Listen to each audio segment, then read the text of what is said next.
Halo semua, kami dari kelompok pertama akan menjelaskan tentang kanker ovarium dan juga kanker serviks. Yang pertama ada kanker ovarium adalah kondisi yang diakibatkan oleh pertumbuhan jaringan yang tidak normal dalam indung telur. Indung telur adalah bagian dari sistem reproduksi di mana sel telur diproduksi. Etiologi dari kanker ovarium ini masih belum diketahui secara pasti penyebabnya. Tapi ada beberapa faktor resiko yang diduga berperan dalam terjadinya kanker ovarium, yaitu faktor genetik, faktor reproduktif, dan faktor hormon. Faktor genetik cukup berperan apabila memiliki satu anggota keluarga yang pernah mengalami kanker ovarium. Maka resiko meningkat hingga 4-5% untuk mengidap kanker ovarium. Resiko meningkat hingga 7% apabila memiliki dua anggota keluarga yang mengalami kanker ovarium. Faktor reproduktif atau status paritas merupakan salah satu faktor penting yang diduga berperan dalam terjadinya kanker ovarium. Resiko terjadinya kanker ovarium epitelial tinggi pada wanita yang tidak memiliki anak dengan usia menarke muda atau menopause lambat. Manifestasi klinis dari kanker ovarium berupa pembengkakan dan rasa tidak nyaman di bagian perut, perubahan kebiasaan buang air besar seperti konstipasi atau sembelit, kehilangan selera makan atau berat badan menyusut, sakit punggung di bagian bawah, rasa nyeri sewaktu melakukan hubungan seksual, dispepsia, buang angin atau rasa mual yang terus-menerus, desakan untuk buang air kecil atau harus sering buang air kecil, perubahan siklus menstruasi jika masih mengalami menstruasi. Berapa komplikasi yang dapat terjadi? Yaitu tubuh kelelahan ekstrim, mual muntah dan sembelit kronis, pembengkakan, anemia, asites, penyumbatan pada perut, dan penyumbatan pada kantung kemih. Pemeriksaan diagnostiknya dapat berupa tes darah, tes pencitraan berupa USG perut, CT scan atau MRI biopsi, dan pemeriksaan pelvis. Sedangkan tindakannya dapat dilakukan dengan pembedahan, kemoterapi, terapi target, radioterapi, dan terakhir terapi hormon. Stadium kanker ovarium. Stadium 1 kanker terdapat di salah satu atau kedua ovarium dan belum menyebar ke organ lain. Stadium 2 kanker sudah menyebar ke jaringan dalam rongga panggul atau rahim. Stadium 3 kanker telah menyebar ke selaput perut, permukaan usus, dan kelenjar getah bening di panggul atau perut.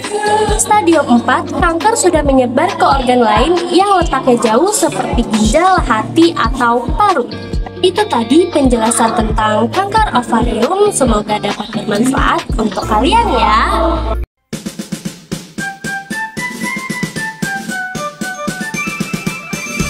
Yang kedua ada kanker serviks. Pengertian kanker serviks adalah kondisi berkembangnya sel-sel abnormal di dalam serviks, leher rahim di bagian atas vagina.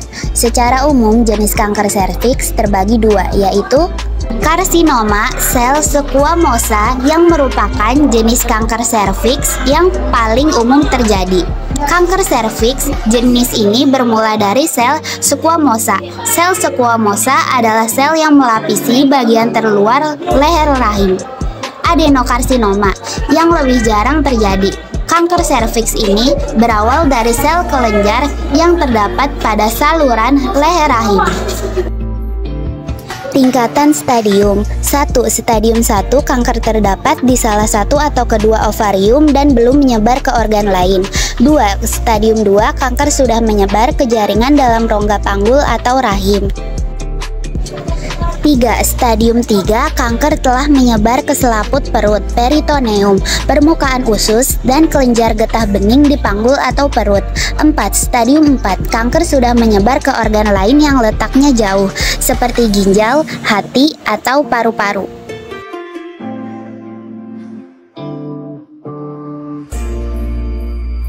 Etiologi infeksi human papillomavirus HPV terutama tipe 16 dan 18. Tetapi tidak semua wanita yang menderita infeksi virus HPV berkembang menjadi kanker serviks.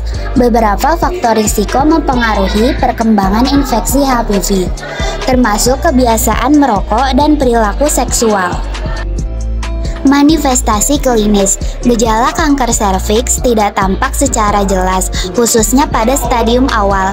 Meskipun demikian, kanker ini dapat dicurigai keberadaannya dengan mengenali ciri-ciri kanker serviks yang umum ditemukan.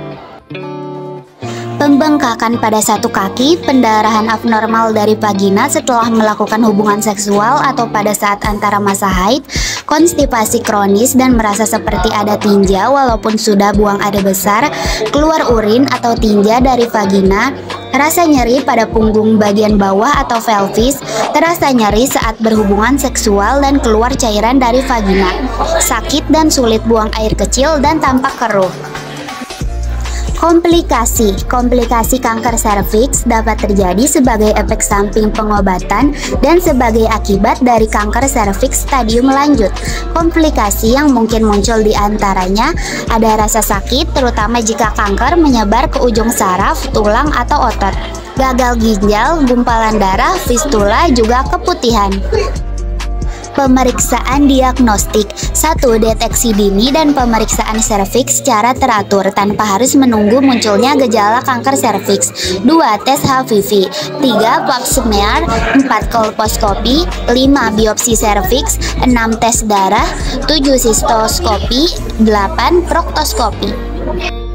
Tindakannya ada 5. Yang pertama pembedahan, kedua kemoterapi, ketiga terapi target, keempat radioterapi, dan kelima terapi hormon.